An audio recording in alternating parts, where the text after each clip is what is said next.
Shabbat shalom, Shabbat shalom, Shabbat shalom.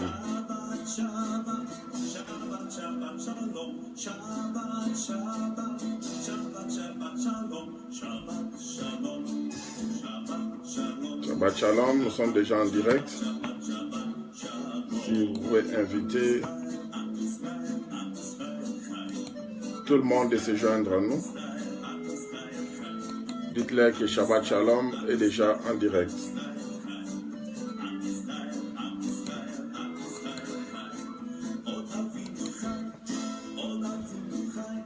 Et venez shalom à tout le monde. Nous vous souhaitons. Bonjour pasteur, Shabbat shalom ma soeur. Oui. Ok. Aime la vidéo s'il te plaît. Et puis tu peux aussi la partager. Shabbat shalom mon frère. Il suffit d'aimer la vidéo et puis la partager s'il vous plaît.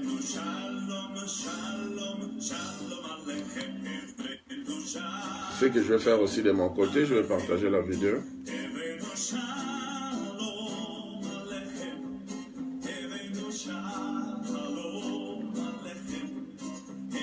Essayons de partager la vidéo s'il vous plaît. Nous allons commencer d'ici 3 minutes. Merci beaucoup pour vos likes. Shalom à Jérusalem, la capitale éternelle d'Israël. Shalom chez vous à la maison. Que la paix de l'Éternel règne dans vos maisons. Essayons de partager la vidéo s'il vous plaît.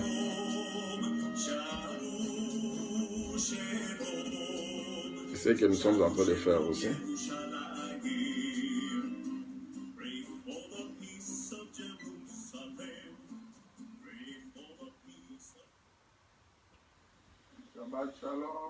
Partageons la vidéo s'il vous plaît. Shabbat shalom à mon fils depuis les Philippines. Aime la vidéo et partage la vidéo s'il te plaît. Adonai Elohim, le tout-puissant créateur de l'univers. Père, nous te bénissons pour ce moment. Cher Saint-Esprit de Dieu, nous te bénissons pour ta présence. Nous allons commencer d'ici quelques minutes. On partage d'abord la vidéo. Tout esprit qui ne confesse pas ton nom sous nos pieds, par le puissant de ton Fils Yeshua Mashiach. Nous remettons ce moment des enseignements entre tes saintes mains. Cher Saint-Esprit de Dieu, prends le contrôle, utilise-nous pour notre bénédiction et la bénédiction de ton peuple. Papa, nous te bénissons. Est-ce que nous sommes là? Ton Fils, adonnez-nous. Si nous sommes là, il suffit de nous saluer par un Shabbat Shalom, ça nous fera du bien. Nous allons commencer notre émission. Je suis le pasteur David Mafouta de Mountain Ministry, un ministère que nous avons reçu depuis la montagne de Sion.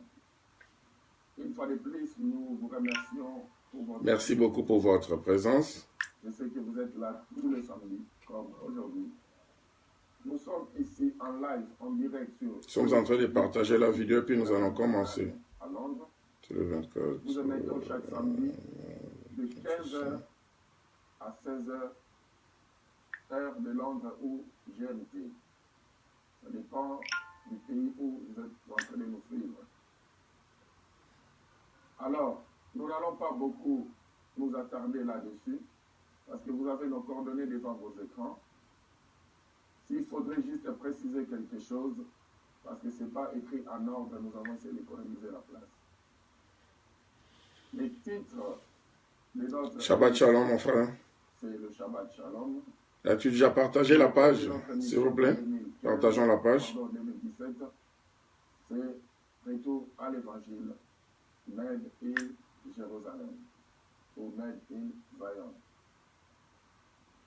Alors, nous vous remercions pour vos soutiens.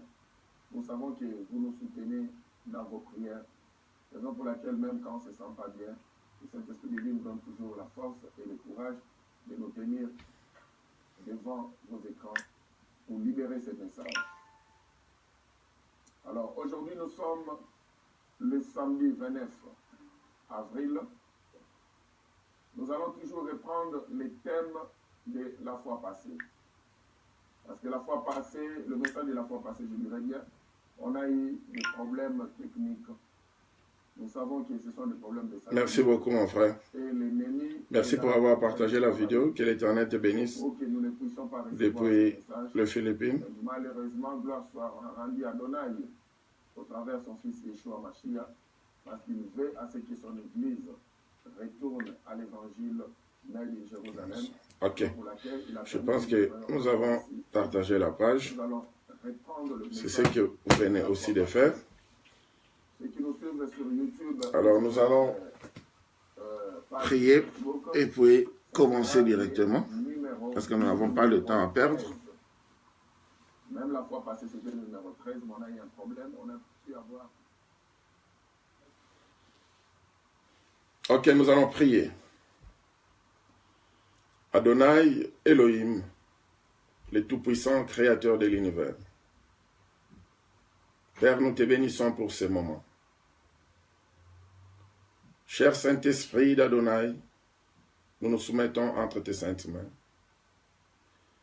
Nous avons besoin de toi, pas parce que nous voulons une présence de plus, parce que tu habites déjà en nous, mais nous avons besoin de toi pour que tu viennes rendre ministère sur nous pour sauver ton peuple. Nous te bénissons pour prendre cette place d'enseignant et pour nous enseigner la différence entre un chrétien et être en Christ. Sois béni, sois glorifié dans le précieux nom de ton Fils Yeshua HaMashiach. Nous avons ainsi prié et nous disons tous Amen. Ok, nous allons maintenant commencer avec notre message. Notre message de cet après-midi, c'est « Est-il chrétien ou est-il en Christ ?» C'est simple, c'est une question. Et nous aurons la réponse au travers ces enseignements ou cet enseignement. Est-il chrétien ou est-il en Christ? Parce que beaucoup de gens confondent le fait d'être chrétien ou le fait d'être en Christ. Nous voyons il y a plusieurs religions sur la terre des hommes. Le bouddhisme, le christianisme, isme. Les autres diront que Christ nous avait laissé une religion. C'est cette religion qu'on appelle le christianisme. Est-ce que c'est vrai que Christ nous avait laissé une religion? C'est ce que nous allons apprendre aujourd'hui. Donc, serrons nos ceintures. C'est un message qui prendra plus ou moins 1 heure du temps, mais ça vaut la peine, parce que nous devons éradiquer ces problèmes au milieu de l'Église. Parce que beaucoup se font passer pour des enseignants, ne connaissant même pas la matière, où l'Éternel ne les a pas mandatés pour cela. Alors, comme ils n'ont pas le Saint-Esprit d'Adonai pour leur éclaircir par rapport à la parole, ils lisent les Écritures, ils interprètent de la manière dont ils sont en train de lire, et ils ont cette audace d'enseigner à tout le monde. Là, ça devient un danger. C'est comme ça que quand ils lisent, si quelqu'un est en Christ, il est devenu une nouvelle créature. Mais comment est-ce qu'on devient en Christ? C'est ça le problème. Vous voyez, nous avons donné 2 passages bibliques. Nous avons parlé de Jean, chapitre 1, du 12e au 13e verset. Et nous vous avions aussi donné 2 Corinthiens, chapitre 5, le verset 17. Alors, prenons d'abord ces passages des Écritures, lisons avant de continuer. Jean chapitre 1. J'utilise Louis II. Ce n'est pas une bonne version, mais parce que la plupart de nous utilisent Louis II chez eux à la maison. Jean chapitre 1, le verset 12 et le verset 13. Mais à tous ceux qui l'ont reçu, à ceux qui croient en son nom, elle a donné le pouvoir de devenir enfants de Dieu, lesquels sont nés non du sang, ni de la volonté de la chair, ni de la volonté de l'homme, mais d'Adonai. Donc ceux qui ont reçu l'Éternel, ils l'ont accepté comme leur Seigneur, comme leur Sauveur. Ceux qui ont accepté sa parole, c'est pourquoi on voit « elle a donné ». Parce que quand nous commençons à partir du premier verset, là on voit « au commencement était la parole ». C'est pourquoi ici au verset 12, on a dit « elle », donc on parle de la parole. Et cette parole s'est faite chair et elle a habité parmi nous. Alors Christ, au commencement, il n'était qu'une parole. Et cette parole s'est faite chair. Et cette parole a habité parmi nous. Alors, quand on descend en bas, on dit ceux qui vont croire à cette parole, qui est Christ, la parole faite chair, ou la Torah faite chair, ce sont eux-là qui ont reçu le privilège de devenir. Soulignons les privilèges, parce que tout le monde ne reçoit pas les privilèges, raison pour laquelle on dit que nul ne peut venir au Père si lui-même, le Père, ne l'attire au préalable.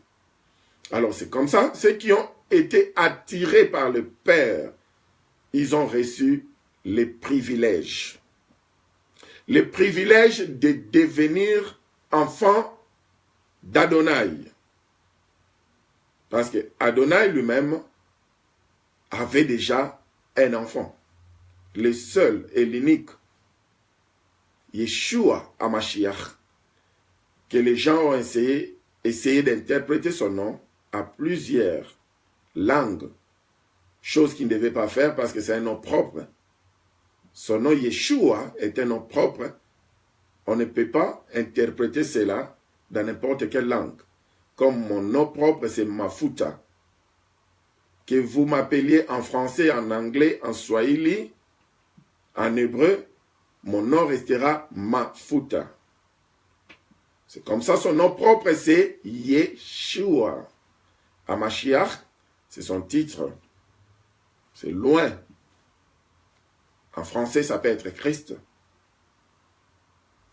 Dans les autres langues, en lingala, ça peut être Christo. J'en passe. Mais alors, il n'avait qu'un seul fils. Il y a une différence. Avant de continuer, nous devons d'abord noter qu'il y a une différence entre un papa et un père. Un papa, quand on parle d'un papa, c'est un père biologique. Mais quand on parle de père, ça n'a rien à voir avec les mots biologiques.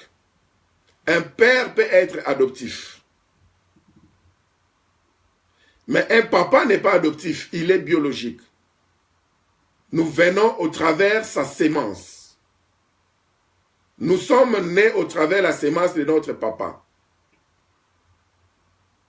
Mais un père peut ne pas nous donner la sémence physique, mais il prend place d'un responsable dans notre vie et il prend la première place, un modèle, un soutien.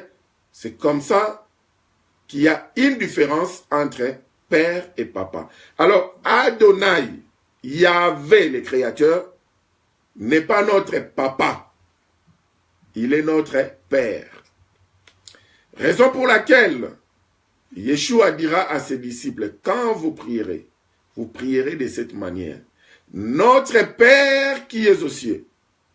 Parce que Adonai est son papa. Mais il est notre Père. Alors comment est-ce qu'il devient notre Père? Il devient notre Père quand nous l'acceptons comme notre Seigneur, comme notre Sauveur, alors, en ces moments-là, nous recevons le privilège d'être adoptés dans sa famille. Et quand nous sommes adoptés, nous devenions automatiquement son fils ou sa fille. C'est de cette manière-là que ça se passe. Mais sachons une chose, un papa avec son fils, ils sont inséparables. Je suis papa, je suis inséparable de mes enfants. Même s'ils commettent des bêtises, ils font ce qui me déplaît, ils resteront toujours mes enfants. Quand vous apprenez que votre fils a été arrêté quelque part, même s'il a tué, même s'il a fait du mal, comme vous êtes son papa biologique, c'est votre fils, vous allez toujours les défendre. Vous n'avez pas de choix parce que c'est votre fils. Alors, mais cependant, si vous êtes un fils adoptif ou une fille adoptive, vous commencez à faire des histoires qui ne sont pas bonnes.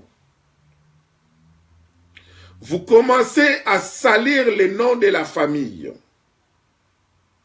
À cause de vous, la famille ne peut plus être considérée dans la société. Votre père ne peut plus être considéré dans la société. Il y a certaines positions qu'on ne peut même pas donner à votre père à cause de la manière dont vous êtes en train de vous conduire.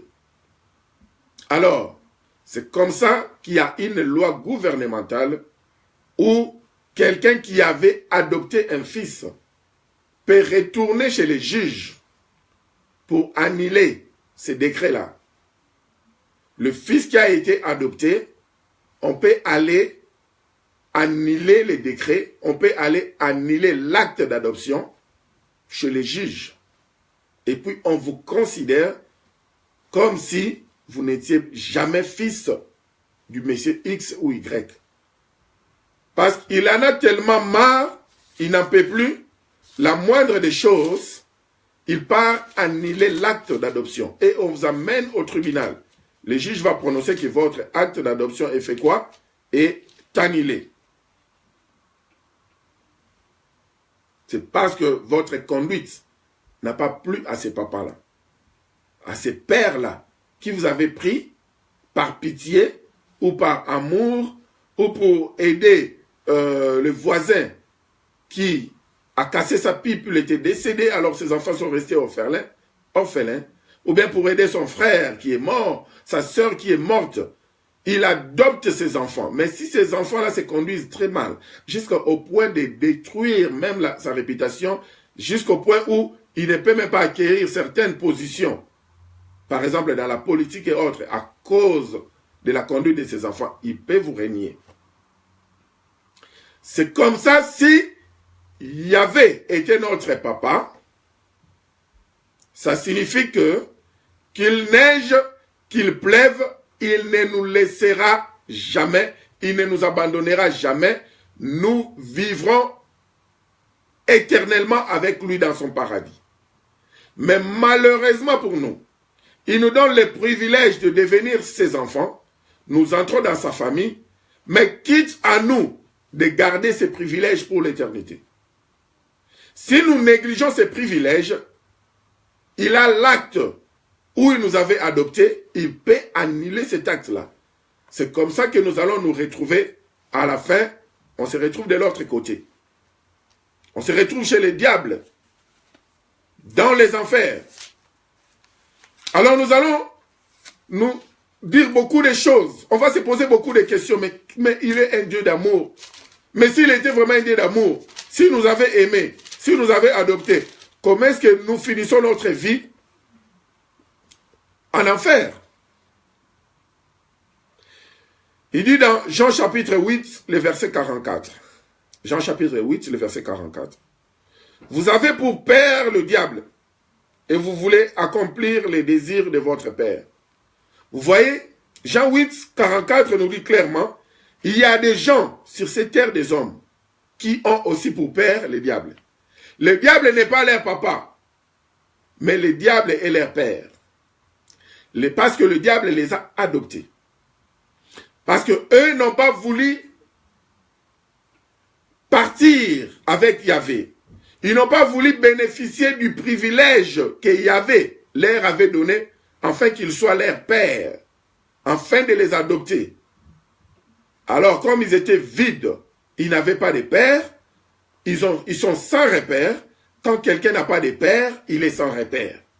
Alors, comme ils étaient sans repère, ils ont maintenant choisi leur père. Ils ont choisi le diable comme leur père. Et c'est là où ils finiront la vie ensemble avec le diable en enfer. Et si nous avons saisi l'opportunité de choisir Yahvé comme notre père, il devient notre père adoptif et nous allons bénéficier de tous ses biens. Alors, un fils ou une fille qui a été adopté bénéficie de tout le bien avec un fils biologique. Par exemple, un père qui adopte un fils, il est aussi papa à un fils, son fils biologique. Il a par exemple ses biens, il laisse ses biens dans la banque, il écrit son testament et autres. Et une fois qu'il est décédé, tous ces enfants-là, ce qui n'avait pas été écrit dans son testament, disons qu'il avait 2 maisons et il avait 2 fils, un fils biologique et un fils adoptif.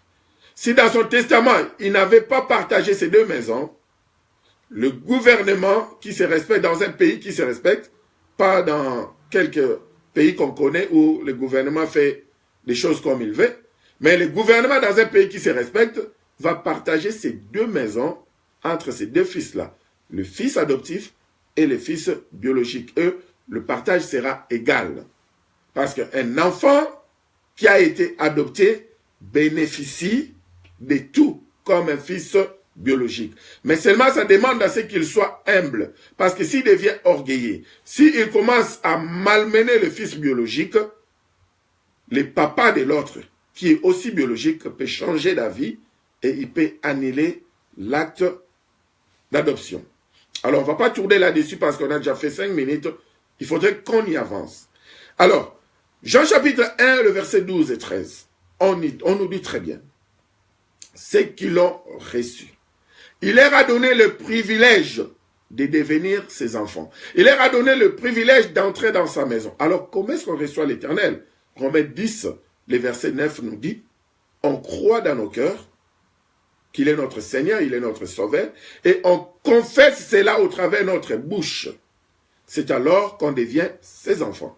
Alors, si vous êtes en train de nous suivre aujourd'hui, et que vous n'avez jamais reçu cette opportunité de croire dans votre cœur que Yeshua HaMashiach est le Seigneur et le Sauveur, il est votre maître, il est tout pour vous. Si vous n'avez jamais reçu cette opportunité de confesser, même dans votre chambre où vous êtes en train de nous suivre dans votre salon, vous pouvez confesser, juste dire que Yeshua, je te crois comme mon Seigneur et Sauveur. Et confessez cela. S'il y a même des témoins à côté de vous, ce n'est pas un problème. Confessez cela, croyez dans votre cœur et confessez. Parce que souvent, ce qu'on fait parfois à l'église, il y a un monde de gens qui viendra devant le pasteur. On dit que vous allez confesser vos péchés, vous êtes maintenant devenus en Christ, confessez, vous avez accepté le Christ comme votre Seigneur et Sauveur.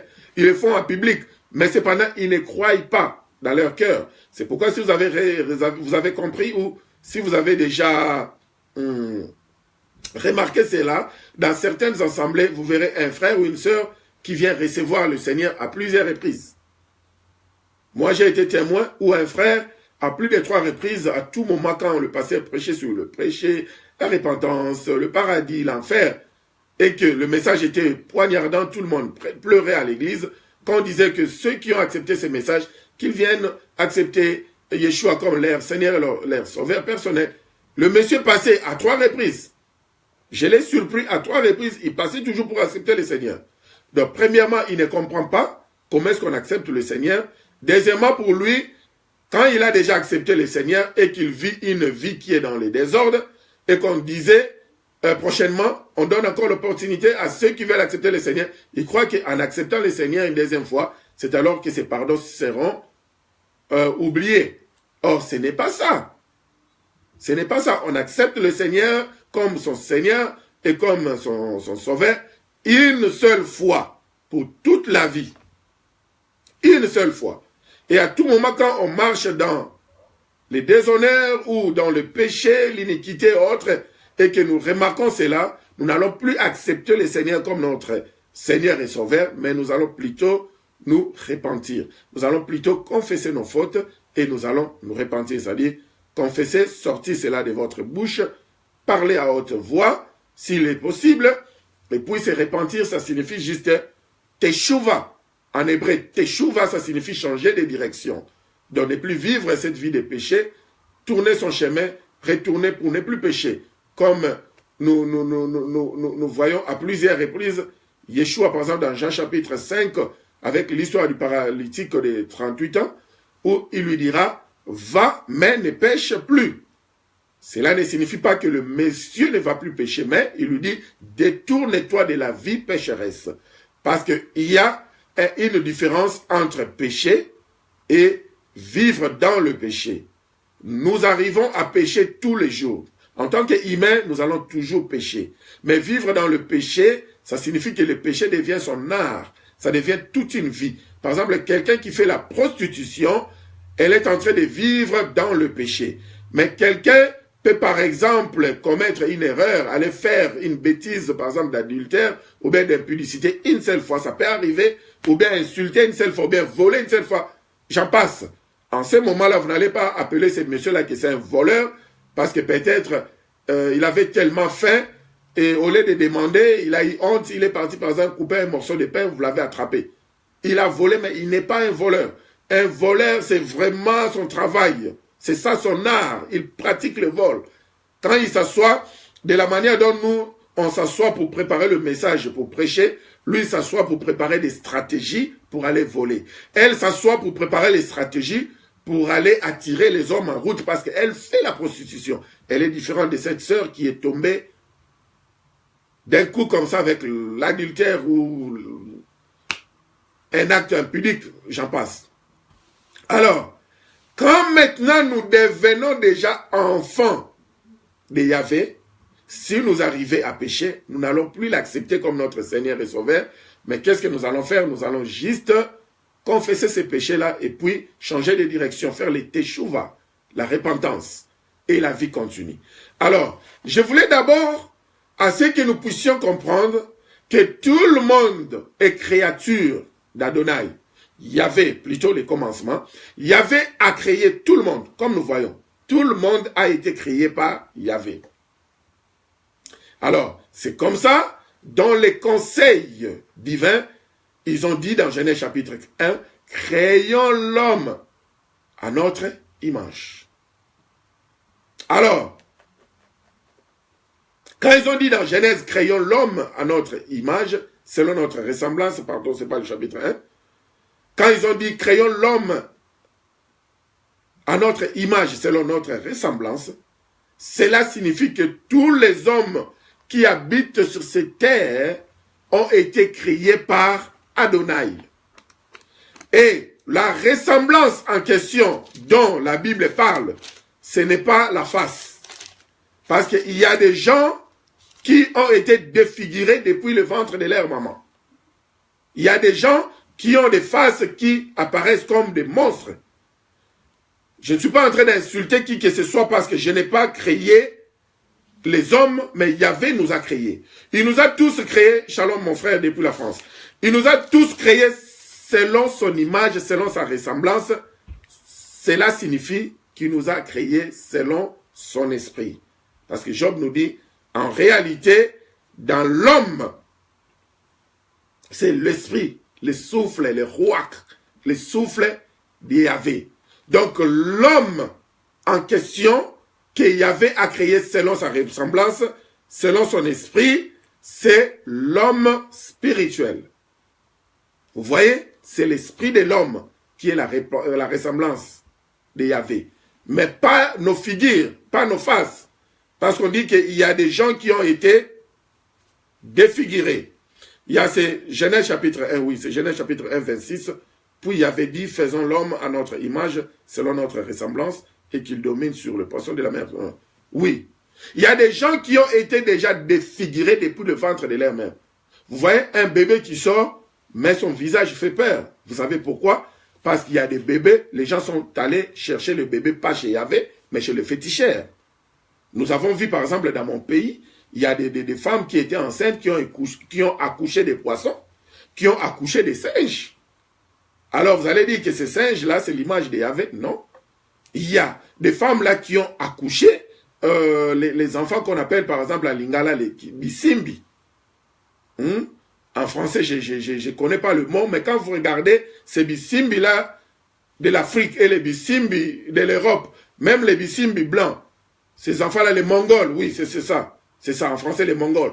Quand vous voyez les enfants mongols partout dans le monde entier, chinois, japonais, congolais, quand vous les regardez, ils ont les mêmes, presque le même visage, ils ont la même conduite, ils ont la même ressemblance. Alors, vous allez me dire que ces enfants-là sont la ressemblance de Yahvé. Yahvé est comme ça, il est comme un Mongol. Non, c'est pas ça. La ressemblance de Yahvé, l'image de Yahvé, c'est son esprit.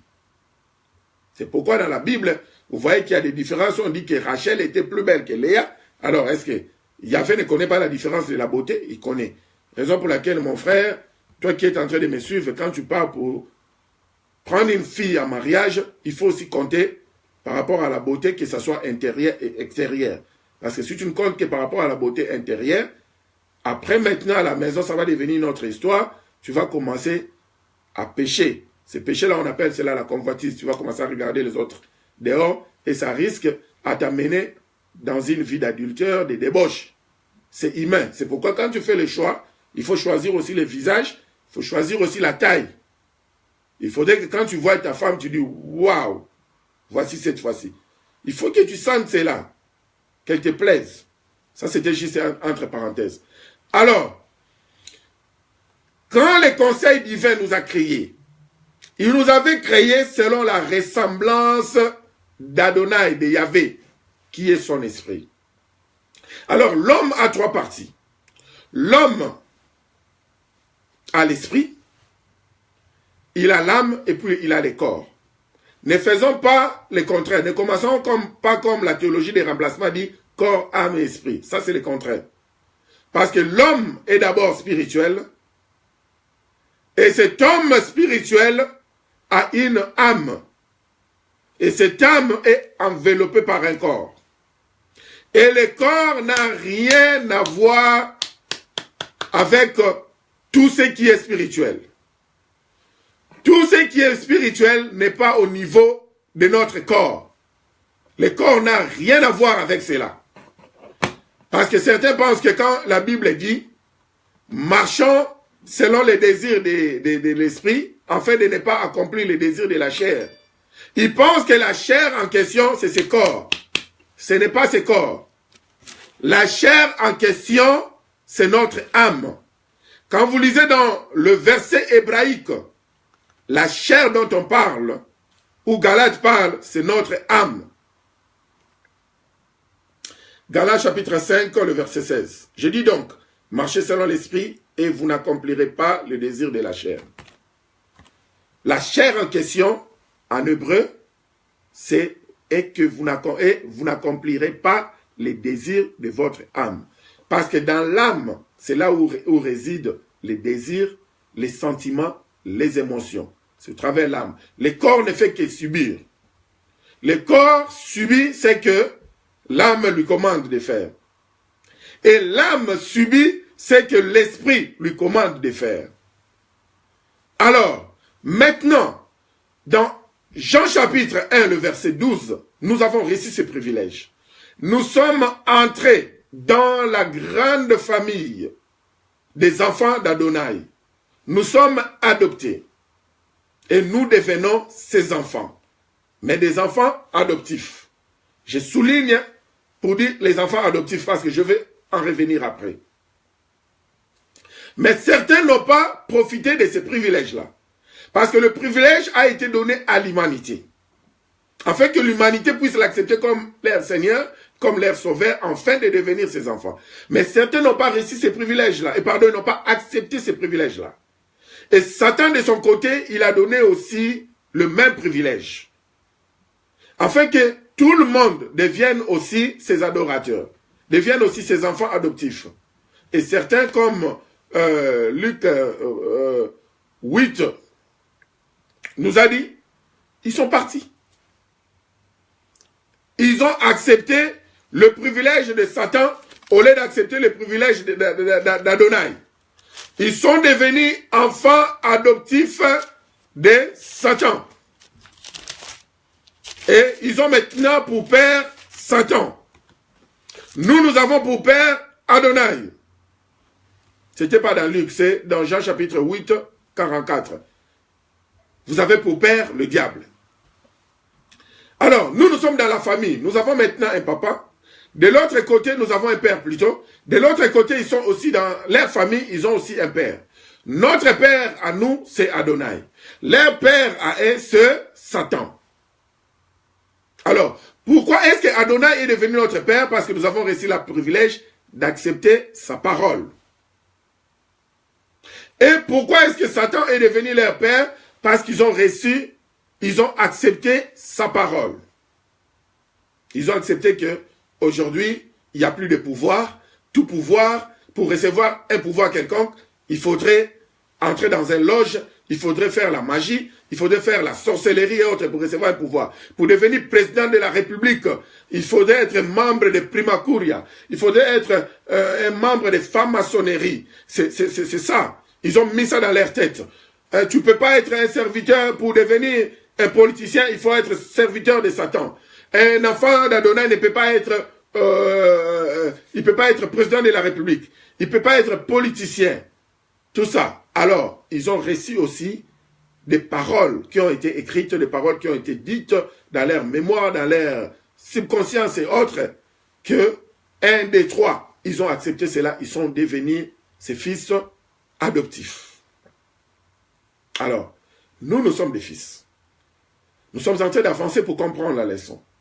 La question, notre thème qui est aussi une question, est-il chrétien ou est-il en Christ? Alors maintenant, la théologie des remplacements. La théologie des remplacements nous apprend que dès que nous acceptons Yeshua comme notre Seigneur, notre Sauveur, nous devenons ses enfants, ça signifie que nous devenons des chrétiens. Ils disent que nous devenons des chrétiens et ils appellent cela le christianisme. Et ils disent quoi? Christ qui signifie chrétien et isme qui signifie une religion. Or, c'est faux. Non, ils disent, j'avais suivi un pasteur la fois passée qui dit Christ qui signifie chrétien et isme qui signifie sa vie. C'est faux. Dans le bouddhisme, isme ça signifie aussi la vie de Bouddha. Le christianisme, la vie de Christ, non. Le christianisme n'est pas la vie de Christ. Le christianisme, c'est une religion. Et la religion a ses dogmes, a ses règles qui ont été instituées par les hommes, pas par Adonai. Adonai n'a pas créé une religion. Une religion, le bouddhisme, la religion qui est basée sur Bouddha. Le christianisme, la religion qui est basée sur Christ. Mais cette religion qui est basée sur Christ, ces dogmes, ces règles n'ont pas été écrites par Christ.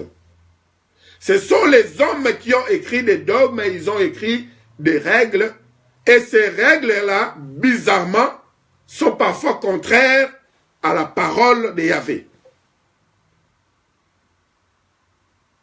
Sont parfois contraires à la parole de Yahvé. Il n'y a rien à bouder. Prenons les Écritures. Est-ce que Yahvé nous a dit de former des chrétiens? Ou bien qu'est-ce qu'il nous avait dit? La grande commission.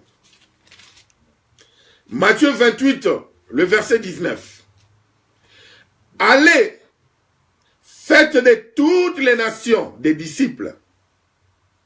Les baptisant au nom du Père, du Fils et du Saint-Esprit. Quand vous voyez O, c'est sans X, non, c'est sans S, parce qu'il y a un seul nom, le nom de Yeshua. Ok. Les baptisant au nom du Père, du Fils et du Saint-Esprit.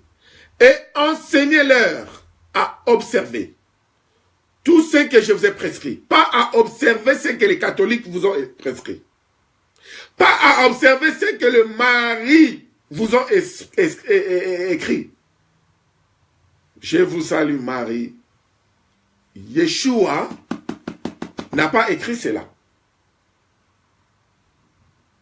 Yeshua n'a pas dit que vous allez vous asseoir à la maison, voici de la manière dont vous allez prier. Tu te réveilles le matin, notre Père qui est aux cieux, tu fais une récitation, Amen, j'ai prié. Non, le Notre Père n'est pas une prière, c'est une formule de la prière. Et nous allons un jour déchiffrer cela, en commençant déjà Notre Père. Cela est une formule de l'adoration. Comment est-ce que vous allez adorer le Père? Il y a une formule d'adoration, il y a une formule de louange, il y a une formule de comment demander, il y a une formule de quelle attitude avoir avec lui. Ce sont des formules. Alors la religion vous dira que Notre Père c'est une prière. J'ai d'abord fait la théologie des remplacements. J'étais d'abord théologien. On appelle ça la prière dominicale.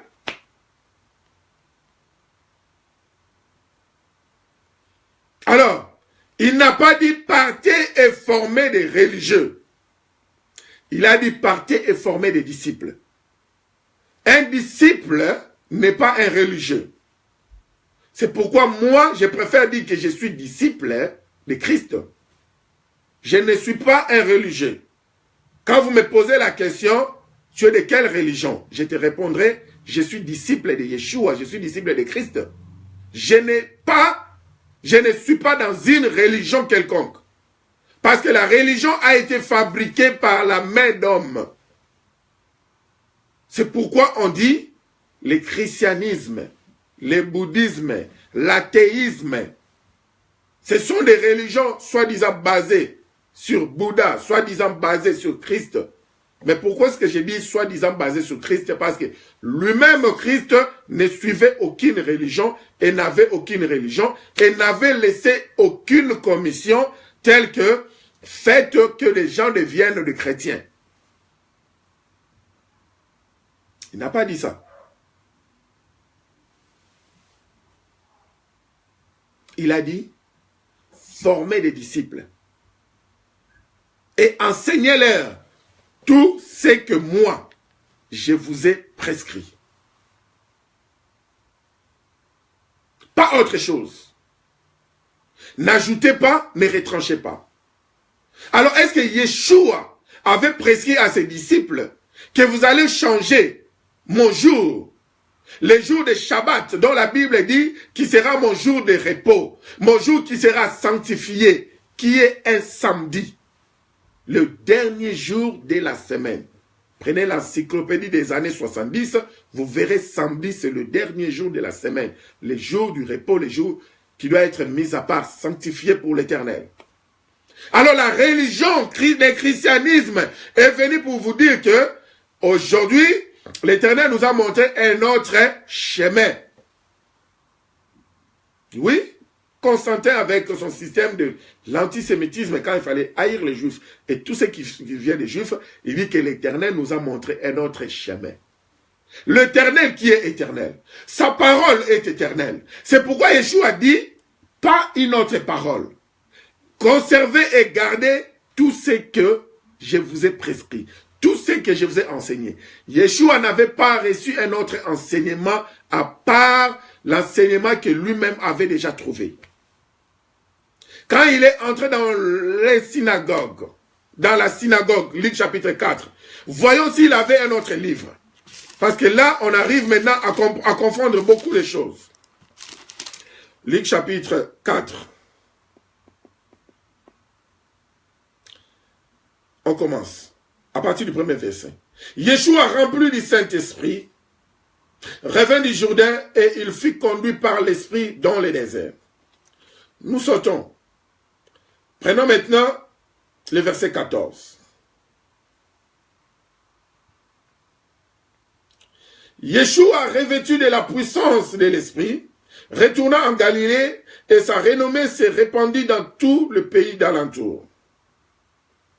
Le verset 16. Il s'est rendu à Nazareth où il avait été élevé et selon sa coutume, il entra dans la synagogue. Selon sa coutume. Comme nous aussi, nous avons maintenant la coutume d'aller à l'église. Lui, selon sa coutume, il partait à la synagogue. Il entra dans une synagogue les jours du Shabbat, les jours de samedi comme aujourd'hui. Au moment où nous sommes en train de parler, aujourd'hui nous sommes le Shabbat. Il s'éleva pour faire la lecture. Et on lui remit le livre du prophète Ésaïe. On lui remit quel livre? Le livre du prophète Ésaïe. Parce que quand Yeshua vivait, il n'y avait pas d'autre livre, si ce n'est le livre qu'on a appelé aujourd'hui à tort. On a appelé ce livre-là l'Ancien Testament. Ne mettons pas la charrue devant le bœuf. Est-ce que je dis que les livres aussi qu'on appelle à tort le Nouveau Testament qu'on ne lise pas ça? Non, c'est faux. C'est pourquoi quand nous prêchons que ça soit la première partie de Saintes Écritures, que ça soit la deuxième partie des Saintes Écritures, c'est affiché devant vous 2 Corinthiens, c'est la deuxième partie des Saintes Écritures. Alors, quand il a pris cela, au verset 17, et on lui remit les livres du prophète Ésaïe, l'ayant déroulé, il trouva l'endroit où il était écrit, « L'Esprit du Seigneur est sur moi, parce qu'il m'a oint pour annoncer une bonne nouvelle aux pauvres. Il m'a envoyé pour guérir ceux qui ont le cœur brisé, pour proclamer aux captifs la délivrance, et aux aveugles le recouvrement de la vie, pour renvoyer libres les opprimés, pour publier une année de grâce du Seigneur. » Ensuite, il roula les livres et les remit aux serviteurs et s'assit. Tous ceux qui se trouvaient dans la synagogue avaient le regard fixé sur lui. Alors il commença à leur dire, aujourd'hui, cette parole de l'Écriture que vous venez d'entendre est accomplie. Aujourd'hui, cette parole de l'Écriture que vous venez d'entendre est accomplie. Bien qu'il a ouvert Ésaïe, il a lu, et quand il a fini sa lecture, il a dit quoi? Vous savez quoi? Le livre d'Ésaïe dont je viens de lire, c'est Ésaïe 61. Là-bas, on n'a pas écrit que c'est Ésaïe 61. Mais il faut avoir la sagesse de Yahvé pour comprendre que c'est Ésaïe 61. Quand vous lisez, le premier verset, ça commence directement. L'Esprit du Seigneur, l'Éternel est sur moi. Car l'Éternel m'a oint pour porter les bonnes nouvelles aux malheureux. C'est ça. Il s'agit d'Ésaïe 61 qu'il est venu pour interpréter. Yeshua n'avait pas les écrits de Paul. Parce que Paul n'était pas encore converti. Quand Yeshua prêchait, Pierre n'avait pas écrit un livre. En ce moment-là, il n'était même pas encore converti. Qui? Jacques. Jacques n'avait pas non plus écrit un livre. Qui? Hébreu, l'auteur inconnu de la Bible. L'auteur hébreu, il est inconnu. Les gens pensent que c'est Saul de Tarse ou Paul. Il est inconnu, cet auteur-là. Il n'avait écrit aucun livre.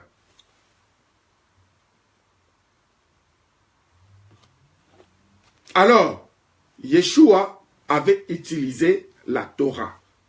Il a roulé les écrits, il a dit.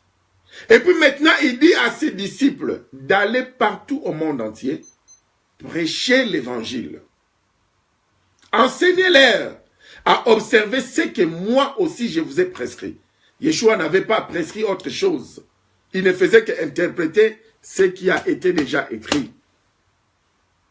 Et il dit, former des disciples.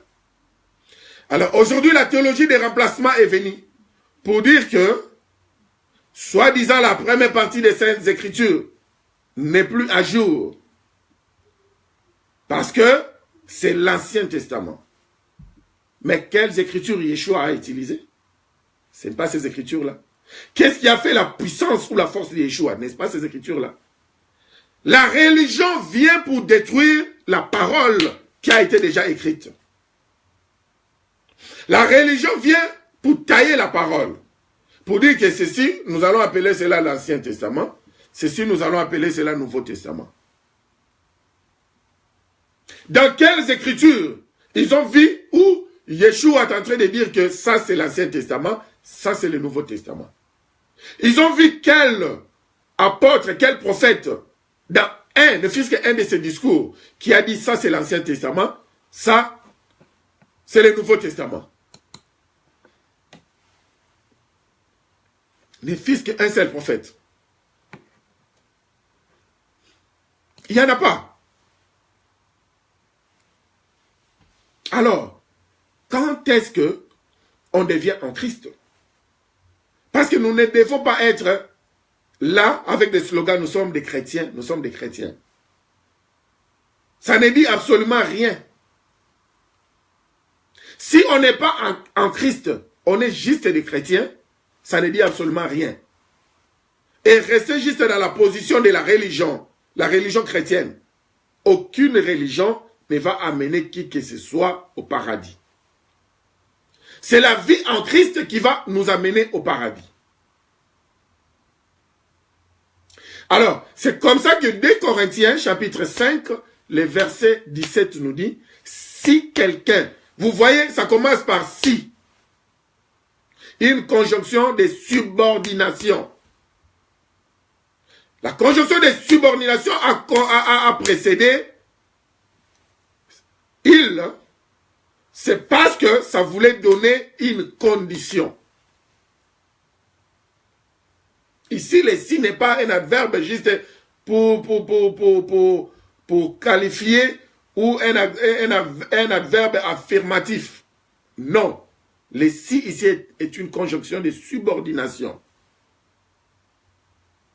Et ça n'appuie que quelque chose à condition. Il y a une condition. Pour devenir enfant de Yahvé, il y avait une seule condition. La condition était de l'accepter comme son Seigneur et comme son Seigneur. Comme son Seigneur et comme son Sauveur. C'était ça la seule condition. Et il fallait accepter de son cœur et confesser de sa bouche. Et voilà, on entre dans la famille. Mais cependant, pour devenir en Christ, ce n'est pas automatique. J'ai suivi plusieurs pasteurs qui prêchent qu'on devient en Christ automatiquement. Non. Peut-être les si-là, ils confondent ce que ce si-là est en train de faire avant que la phrase ne commence. Ces deux lettres-là, S-I, avant que la lettre commence. Si on n'arrive pas à comprendre l'importance de ces deux lettres-là, c'est là où on aura du mal à comprendre sa raison d'être, les si-là. Parce qu'il y a une condition. Et cette condition-là, ce n'est pas Yahvé qui va l'accomplir. Ce n'est pas Yeshua qui va l'accomplir. Yeshua nous a adoptés gratuitement. Nous n'avons fourni aucun effort. Personne ne peut fournir des efforts quelconques pour devenir enfant adoptif d'Adonai. Il suffit seulement de croire dans son cœur et de confesser de sa bouche, Romains 10, 9. Bon, c'est accompli. On a reçu le privilège et c'est accompli. On devient automatiquement son enfant. Mais cependant, pour devenir en Christ, il y a maintenant si. Si. Conjonction de subordination. C'est la même conjonction de subordination qu'on verra dans Deutéronome 28. Si vous obéissez, si vous obéissez, si vous obéissez. Alors, les gens, comme ceci là n'est que deux lettres, apparemment, ils essaient de cacher cela, ou de confondre cela, ou de ne pas savoir la raison pour laquelle ceci est devant ce que Yahvé veut nous dire. Et c'est comme ça qu'ils vont faire des déclarations gratuites. Aujourd'hui, dans la religion, nous avons des déclarations gratuites.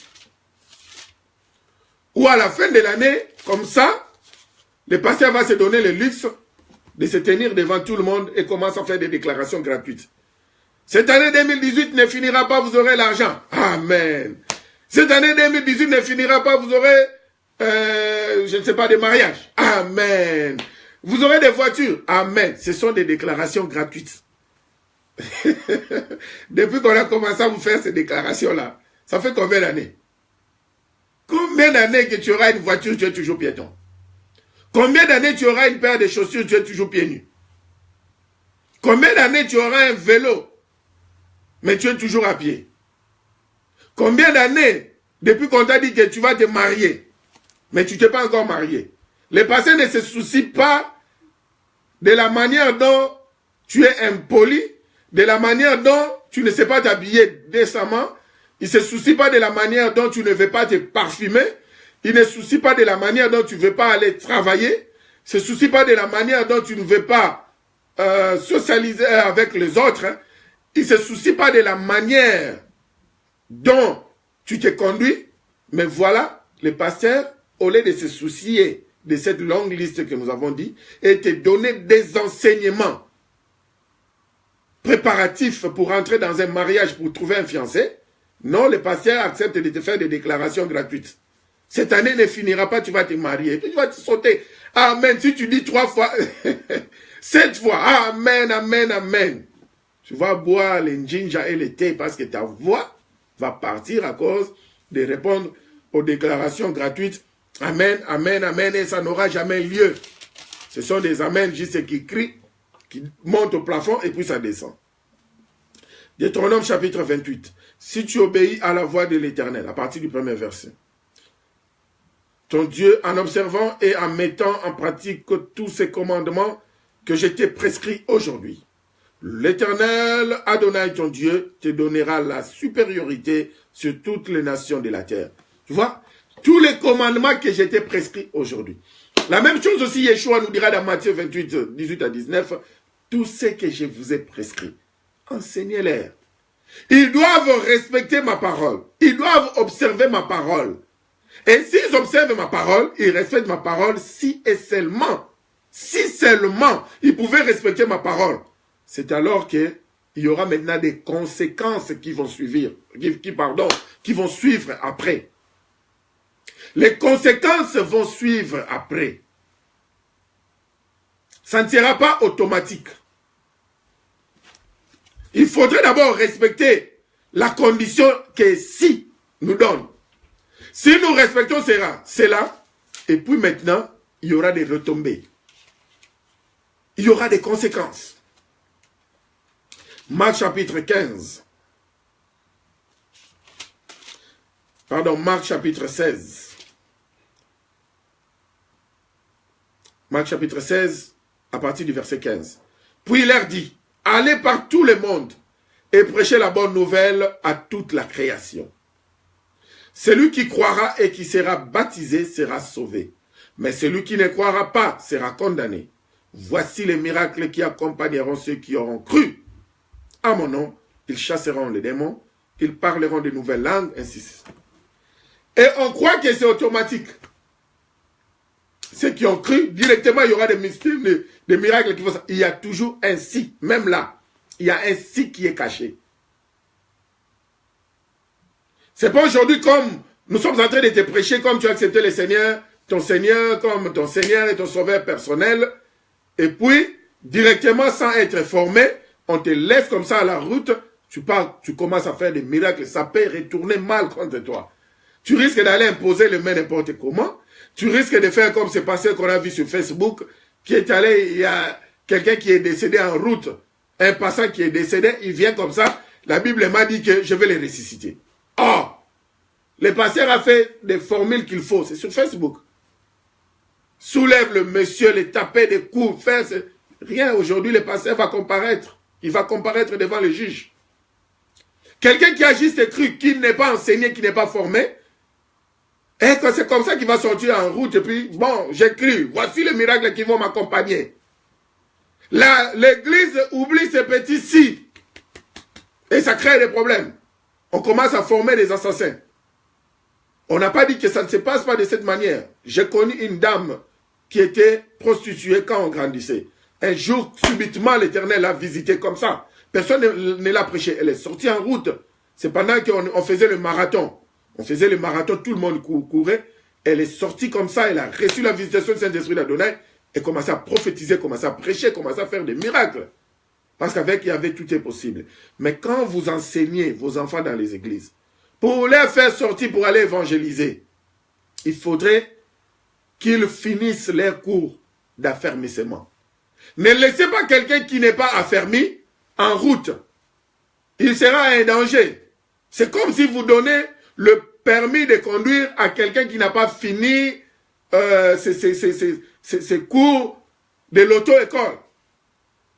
Si il y a 10 cours de l'auto-école avant de recevoir son permis, alors donnons l'opportunité à ce que le monsieur puisse finir les 10 cours. Donnons cette opportunité afin que le monsieur puisse finir ses 10 cours avant de lui donner son permis de conduire. Si après 2 cours on les laisse en route, il peut créer des dégâts. Il peut tuer des gens. De cette même manière, il y a toujours le si. Alors, comment est-ce qu'on devient en Christ? Nous allons d'abord lire un passage biblique qui va nous choquer. C'est là où nous allons comprendre, sans discuter, comment est-ce qu'on devient en Christ.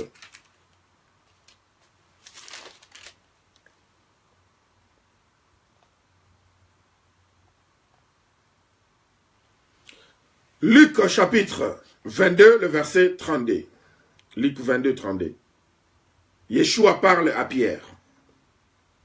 Mais j'ai prié pour toi.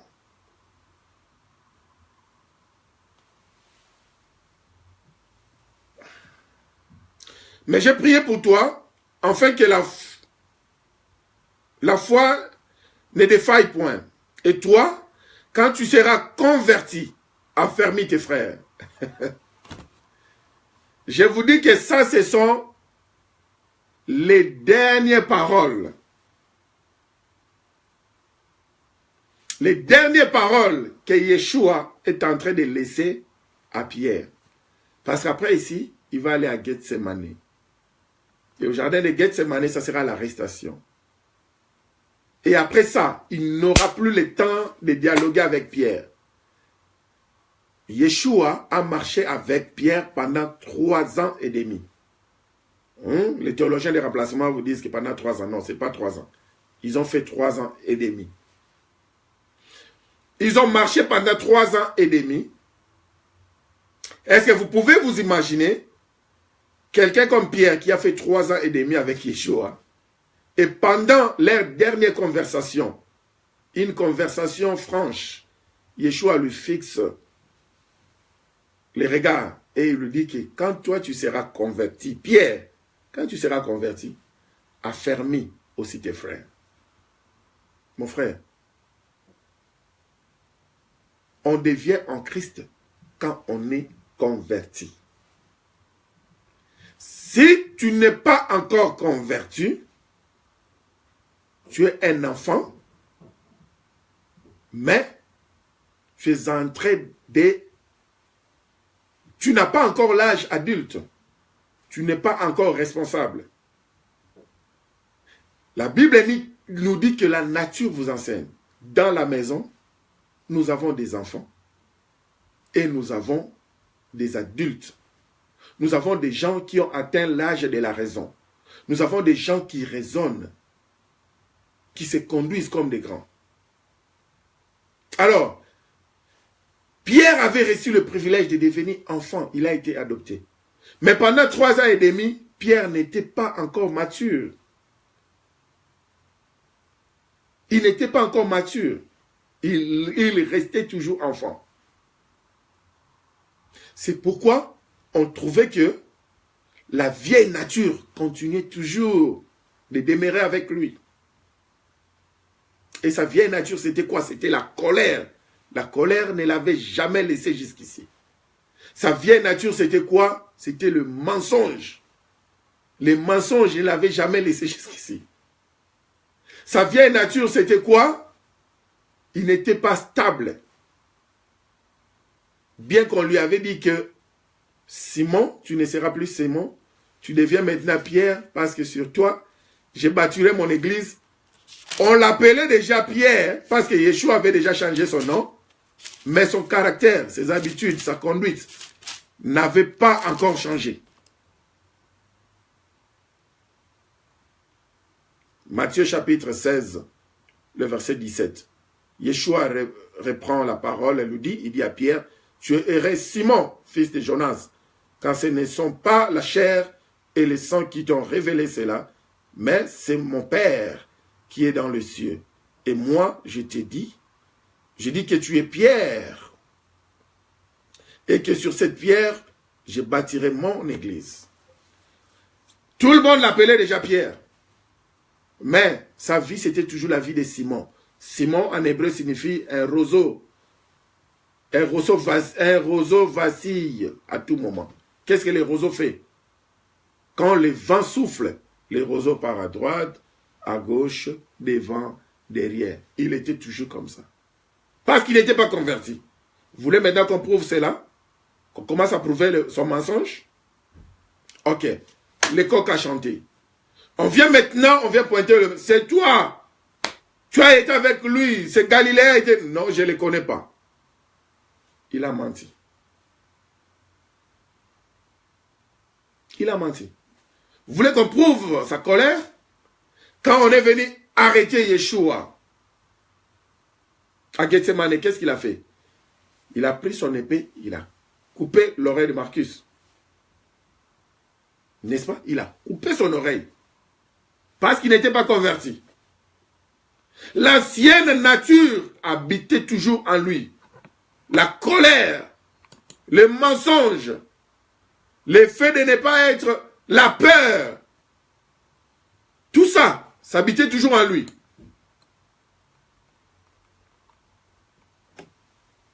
Tout habitait toujours en lui. Alors, Yeshua lui a dit, quand toi tu seras converti, affermis aussi tes frères. Mon frère, Yeshua est mort. Quand Yeshua est mort, Yeshua a ressuscité. Alors cette fois-ci, Pierre a encore palpé Yeshua. Ils ont encore mangé ensemble. Ils ont encore travaillé ensemble pendant 40 jours. Et Yeshua est parti. Et voilà, c'est même Pierre qui se tient maintenant devant les Sanhédrins. Dans les Actes des Apôtres. Pierre est en train maintenant de donner, libérer un message. Et voilà, c'est Pierre-là qui a renié Yeshua parce qu'il devait être tué. Maintenant, Pierre n'a plus peur de rien. Dans les Actes des Apôtres, chapitre 4, on vient les tuer. On vient l'arrêter pour les tuer. Et tous ses coéquipiers disent, s'il faut m'arrêter, me tuer, faire tout ce que vous voulez, je ne vais pas abandonner. Je vais prêcher. Je ne vais pas laisser ce message. Advienne que pourra. Il dit que maintenant, je suis prêt à mourir à cause de Yahvé. Il ne ment plus. Il dit que je vous dis la vérité. Celui que vous avez tué, c'est celui-là qui était le sauveur de l'humanité. Et voilà, il n'avait plus peur d'affronter les Sanhédrins, d'affronter Hérode, d'affronter tout le monde. Il n'avait plus peur. Parce qu'il a été maintenant converti. Parce que Pierre était devenu en Christ. Il a atteint l'âge de la maturité. Cela ne veut pas dire que en Christ, ce n'est pas dit quand tu es un vieux papa à l'église parce que tu as fait 40 ans, tu deviens un Christ. Non, pas comme ça. La maturité spirituelle n'a rien à voir avec l'âge physique. Il y a des vieux papas à l'église qui ont fait 40 ans à l'église qui ne sont que des enfants. Mais qui ne sont pas arrivés à l'âge de la maturité. Prenons Romains chapitre 6, le verset 6. Romains chapitre 6, le verset 6. Sachant que notre vieil homme a été crucifié avec lui, afin que le corps du péché fût détruit, pour que nous ne soyons plus esclaves du péché.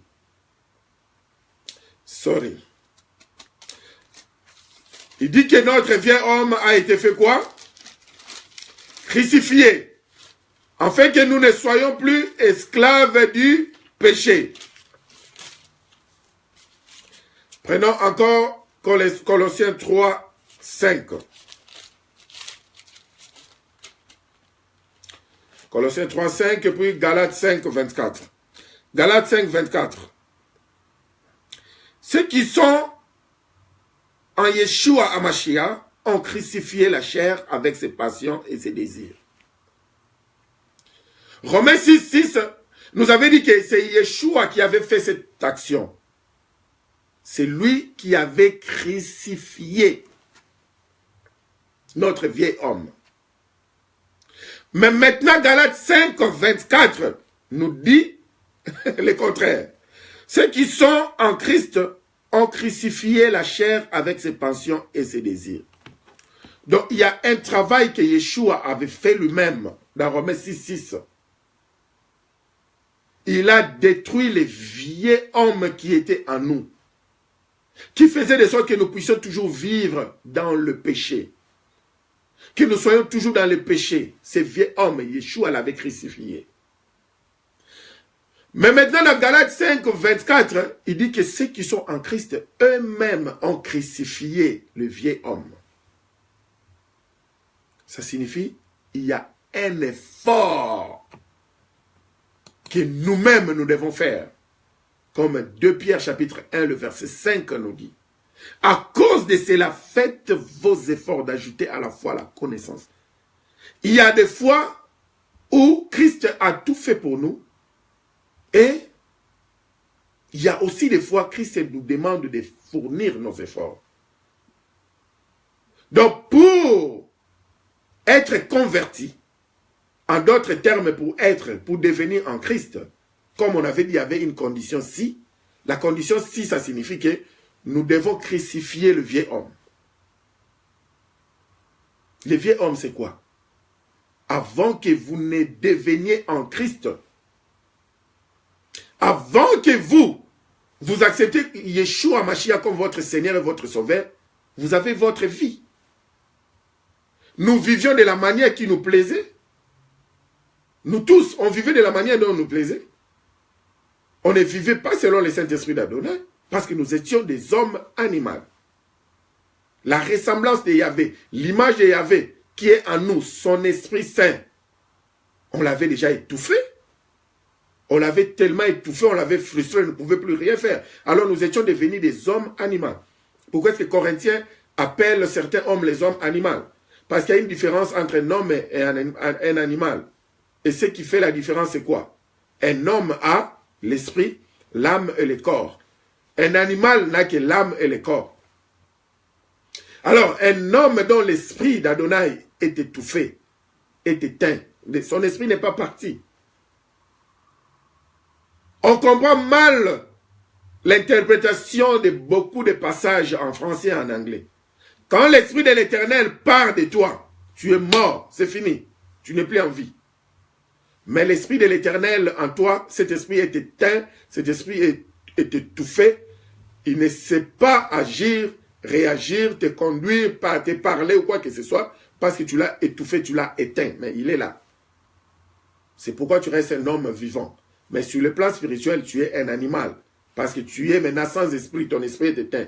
Tu ne marches qu'avec l'âme et avec le corps. Or, on avait dit que c'est l'impulsion de l'esprit qui conduit l'âme. Et c'est l'impulsion de l'âme qui conduit le corps.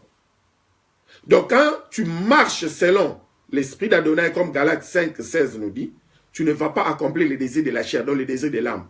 Quelqu'un qui marche avec l'esprit d'Adonai, son esprit influence son âme. Et son âme va marcher dans la sainteté. Et cette âme-là aussi va influencer son corps qui n'est que caracasse, qui n'a rien à voir. Et c'est comme ça que l'Éternel te bénisse, ma fille depuis le Canada. C'est comme ça que l'homme devient mature. Quand nous avons cette maturité, où c'est maintenant l'Esprit de l'Éternel qui a pris le contrôle, commence à donner des impulsions au niveau de notre âme. C'est l'Esprit qui commence à conduire notre âme. Et notre âme commence à conduire notre corps. Là maintenant, nous avons l'âge de la maturité. C'est là où on devient en Christ. Mais si vous voyez des chrétiens qui sont en même temps un pied dans le monde, un pied dans l'église ou le contraire, ces chrétiens-là ne sont pas en Christ. La vie de Christ n'est pas en eux. Si à Béret, pour la première fois, ils ont appelé un groupe des gens, ils ont dit que ça, c'est les Kei là. S'ils ont dit que ça, ce sont des petits Yeshua. Ce sont des petits Yeshua Hamashiach. Comme les gens disent en français, ça, ce sont des Christ. Des petits Christ. C'est parce que ils ont vu les comportements des Christ. Ils ont vu la maturité des Christ dans ces petits groupes-là. Alors, tu ne peux pas, nous ne pouvons pas être en Christ gratuitement comme ça. Ou on croit que tout le monde est en Christ. C'est pas comme ça. On devient en Christ, c'est gratuit. Tu n'as rien à faire pour devenir en Christ. Mais si, la condition de si, ça signifie qu'il faut seulement accepter que le vieil homme soit enterré, soit crucifié dans ta vie. Que tu commences à marcher selon l'esprit de Yahvé. C'est alors que tu deviens en Christ. Et quand maintenant nous devenons en Christ, c'est là où on bénéficie de beaucoup d'avantages qu'Éphésiens 1 nous a dit. Parce que si on n'est pas en Christ, nous n'allons pas bénéficier des avantages d'Éphésiens 1. Nous pensons que c'est gratuit. Non, ce n'est pas gratuit. Christ nous a donné tout gratuitement. La bonne santé gratuitement. La guérison gratuitement. La paix, la sécurité gratuitement. Mais il y a des histoires où il y a des si. Il y a des conditions. Éphésiens chapitre 1, le verset 3. Béni soit Yahvé, le Père de notre Seigneur, Yeshua Mashiach, qui nous a bénis de toutes sortes de bénédictions spirituelles dans le lieu céleste en Christ. En lui, Yahvé nous a élis avant la fondation du monde pour que nous soyons saints et irréprochables devant lui. Vous voyez? C'est seulement quand on devient maintenant saint et irréprochable devant lui, c'est alors que nous sommes en Christ. Irréprochable devant lui, ça ne signifie pas que tu ne vas plus pécher, non. Tu vas toujours pécher. Mais on va remarquer quand on regarde ta vie est vraiment conduite par le Saint-Esprit et pas par le vieil homme. On remarque que non, cette action, la personne devait se fâcher, mais pourquoi elle ne se fâche pas? Son patron a crié sur lui, mais pourquoi il ne réplique pas? Il dit merci, je comprends. Et après, il voit le patron. Le patron, de la manière dont tu as crié sur moi, c'était pas bien. Tu m'as humilié en public. Et le patron, oh, je m'excuse. Le patron va s'asseoir, oh, c'est monsieur différent. Les autres, quand je gronde sur eux en public, ils me répliquent bien que je sois là. Mais lui, il est là, il me regarde, et il a attendu quand ma colère s'est terminée, il est venu me parler du côté. Ah non, de la manière dont ceci s'est passé, ce monsieur va réagir, mais il n'a pas réagi. C'est ça. Tuer la vieille nature. Et c'est tout un travail. Ce n'est pas Yeshua qui fera ce travail-là pour toi. C'est nous-mêmes de faire ce travail-là, tuer les vieux hommes. On a vu à 2 reprises. La première, c'est lui qui avait tué les vieux hommes. À Romain, à Galate, c'est nous qui devons tuer les vieux hommes. Ça signifie que comme Yeshua avait déjà tué les vieux hommes n'a plus de pouvoir, de force pour être au-delà de nous. C'est pourquoi il dit aucune tentation ne sera au-delà de vous. Pourquoi? Parce que Yeshua avait déjà tué les vieux hommes. C'est à nous maintenant en deuxième de tuer aussi ces vieux hommes. Ces vieux hommes-là qui viendront avec des mauvaises habitudes qu'on avait jadis, qui viendront avec des tueries, des vols, des jalousies, de ceci, cela, comme la longue liste de Galates chapitre 5 à partir du verset 18. Il viendra avec ceci, cela. Les vieux hommes viendront avec beaucoup d'histoires. Mais ce n'est pas Yeshua qui va arrêter cela. C'est à nous de les crucifier. C'est alors que nous serons en Christ. Galates chapitre 5. À partir du verset 19. Or, les œuvres de la chair sont manifestes, ce sont l'impudicité, l'impureté. Vous pensez que quand il y aura une action qui viendra devant vous pour l'impudicité, bien l'impureté, c'est Yeshua qui viendra pour combattre? Non. Il a déjà crucifié ces vieux hommes d'impudicité, l'impudicité et tous les actes impudiques. Mais ce vieux homme-là, il va toujours commencer à se réveiller pour essayer de vous grimacer, pour prendre la place. L'impudicité, je suis là, je fais ceci, cela. Vous allez encore les crucifier davantage. Parce que sa tête a été déjà écrasée. Mais si vous essayez, non, Yeshua a déjà tout fait pour moi, je ne vais rien faire. C'est comme ça. le message de la gratuité de cette manière-là, les chrétiens se retrouvent en train de vivre, soi-disant, une grâce qu'ils ne comprennent pas, et il y a des histoires bizarres qui continuent à se passer dans leur vie. Ils disent, oh, je suis béni de toutes les bénédictions spirituelles dans les lieux célestes. Mais un chrétien qui vit comme ça sur la terre, il est pauvre. Et puis tu lui diras, pourquoi, monsieur, pourquoi tu es pauvre? Jusqu'à tel point que Satan même ça commence à me faire mal à Satan de la manière dont tu es pauvre. Satan voulait une dose de la pauvreté dans ta vie, mais la dose que tu as maintenant, même Satan mal. Ça lui fait mal que tu arrives jusqu'à ce point-là. Et puis nous allons dire, non, tout concourt au bien de ceux qui aiment Dieu. L'Ecclésiaste nous dit, il y a un temps pour chaque chose. Non, non, non, non, non, non, non. C'est parce que nous ne voulons pas travailler. Alors, quelqu'un qui est en Christ connaît décoder les messages. Il connaît qu'est-ce que Christ a fait sans que moi je puisse fournir des efforts. Et qu'est-ce qu'il demande que moi je fournisse mes efforts. C'est ça le monde spirituel. Le monde spirituel, ce monde est régi par des principes et des lois. Et le monde spirituel est plus vaste que le monde physique. Même dans le monde des satanistes ou des sataniques ou qu'est-ce que je ne connais même pas dans ce monde-là. Le monde des magies et autres. C'est toujours les champions qui marquent la différence. Ou un sorcier te donne des témoignages, il dit que quand on avait une mission pour aller tuer quelqu'un, avait des fois il fallait gêner pendant 10 jours sans pour autant manger. Juste pour croître sa force, sa puissance, son pouvoir, et pour aller faire une action. Et c'est toujours la même formule où vous voyez les gens qui cherchent à tuer Saul de Tarse, qu'on a appelé à tort Paul. Ils disent que nous allons, même s'il faudrait gêner pendant des jours, nous allons le faire jusqu'à ce que nous mettions notre main et tuer Saul. Si on ne tue pas Saul, nous allons même gêner pendant des jours. Ils ont accepté de vivre sans manger, sans boire. C'est parce que, selon eux, ils veulent augmenter leur force, leur pouvoir, leur méchanceté pour tuer Paul. C'est comme ça. On ne va pas s'asseoir comme ça. Yahvé t'a donné un don de guérison. Tu ne pries pas. Tu ne médites pas la parole de Yahvé. Tu ne pars pas dans des hôpitaux ou bien quand il y a des opportunités, il faut prier pour que quelqu'un reçoive la guérison. Tu ne fais pas cela. Tu sais que je suis béni de toutes les bénédictions. Ça ne marche pas comme ça. Il faut travailler ces dons-là. Les dons sont comme des muscles. Plus tu pars à la gymnastique, tu travailles, plus tu auras des biceps, plus tu auras... Ce sont des muscles, les dons. Alors, quand l'Éternel nous a appelés, c'est pour travailler. Pour recevoir ces dons, nous avons besoin. Il nous a donné cette terre pour la cultiver.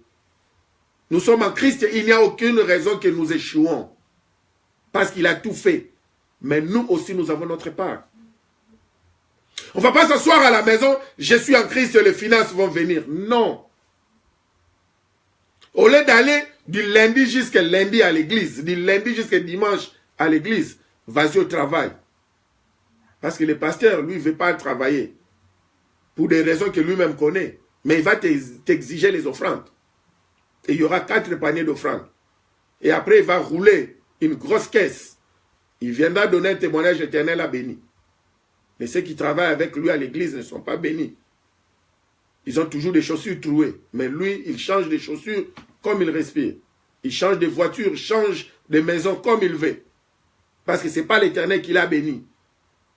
C'est vous qui l'avez rendu riche. Je n'ai pas dit de ne pas donner les offrandes, les dîmes. Ce n'est pas ce que moi j'ai dit. Mais c'est ce que moi j'ai dit, que ce n'est pas Yahvé qui l'a béni. Il est en train d'une manière ou d'une autre de vous escroquer. Pour qu'il s'achète une Ferrari. Au lieu de construire une église, au lieu de construire des hôpitaux, au lieu de construire des centres sociaux, pour que vous, ces enfants, vous partiez travailler là-bas. Et pour que la nation en bénéficie, qu'ils puissent travailler ensemble avec la nation pour diminuer le taux de chômage. Il ne fait pas ça. Tout ce que vous faites, c'est pour lui. C'est pourquoi vous dites que vous voyez, je suis béni de toutes les bénédictions. Non, c'est une forme d'escroquerie. Être en Christ, c'est avoir la maturité. quand on a la maturité, on ne se laisse pas malmener par n'importe quel enseignement. Alors, les enseignements qui sont déjà inscrits dans la Bible, que personne ne change cela. Le Shabbat de l'Éternel, le jour de repos, c'est samedi. Ce n'est pas dimanche. Où la théologie des remplacements a tout changé. Qu'on prouve cela, les catholiques, les romains, qui ont changé cela. Mais dans la Bible, on dit quoi? Le premier jour de la semaine, Yeshua fit quoi? Il fut ressuscité. Alors, prenons la semaine pascale. Quel jour il fête la semaine pascale? Quel jour il fête la résurrection de Yeshua? C'est le premier jour de la semaine, non? Le dimanche, non? Le dimanche pascal. C'est le premier jour de la semaine dont la Bible a écrit Yeshua a été ressuscité. Alors, comment ce dimanche-là sera en même temps le premier jour de la semaine? Et puis, il change des calendriers, il change des encyclopédies pour dire que dimanche devient maintenant le dernier jour de la semaine. Mais à la semaine pascale, c'est dimanche, Christ sera ressuscité le dernier jour, le premier jour de la semaine. Ça devient croisé. Pour montrer que tout mensonge sera mis maintenant sur la table. Nous sommes là pour que le peuple d'Adonai retourne à l'évangile qui a été écrit. Cet évangile dont Yeshua lui-même a utilisé, dont Paul lui-même, Saul de Tarse, a utilisé. Saul de Tarse n'avait pas utilisé les écrits des Corinthiens. Nous avons toujours besoin de ces écrits-là. Parce qu'il y a des cas qui vont toujours de pair avec notre vie. Nous aurons toujours besoin de ces écrits, de Timothée, Éphésiens, tout. Nous en aurons besoin. Mais la base de la parole, qui faisait la source d'inspiration de tout le monde, aujourd'hui, tout le monde a rejeté cela pour dire que c'est l'Ancien Testament, le religieux. Il n'y a pas un Ancien Testament, il n'y a pas un Nouveau Testament. Il n'y a qu'un seul testament qui comporte deux parties. La première partie et la deuxième partie.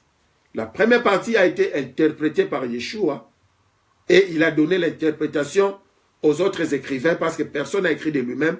Tout le monde a été inspiré par Yahvé lui-même, comme nous dit la Bible. Et nous avons besoin de respecter la parole de Yahvé dans son entièreté. C'est ça la maturité spirituelle. C'est ça la vie en Christ. Mais la vie des chrétiens, c'est une vie qui a été taillée par la religion, ou à la place des Shabbat, samedi, ils partent adorer le dimanche. Ou à la place d'appeler les noms propres de Yahvé, de Yeshua plutôt, Jésus, son nom propre en hébreu c'est Yeshua, à la place d'appeler Yeshua Mashiach, ou Yeshua le Christ, parce que Mashiach, Christ c'est son titre, ça peut être interprété dans n'importe quelle langue. Non, la religion veut à ce que nous changions tout, parce qu'on les a montré un autre chemin. La religion va nous faire célébrer Noël, la religion va nous faire célébrer Easter, qui ne sont pas des fêtes bibliques. C'est ça la religion. Donc aujourd'hui, sachons une chose, ou vous êtes religieux, ou vous êtes en Christ. Moi, je ne suis pas religieux, je suis en Christ. Et comme je suis en Christ, je suis comme Pierre, on a dit quand tu seras affermi, quand tu seras converti, affermis les autres. Alors, aujourd'hui, j'ai sacrifié le vieil homme, je suis converti par la grâce de Yahvé. Il m'a donné cela gratuitement. J'ai crucifié ce qu'il fallait crucifier parce que ce n'était pas facile. Alors ce petit effort, c'est ce qui a fait qu'aujourd'hui je sois en Christ. De la même manière, nous voulons former des disciples, qu'ils soient en Christ, et non des religieux, des chrétiens. Un lot, un grand nombre.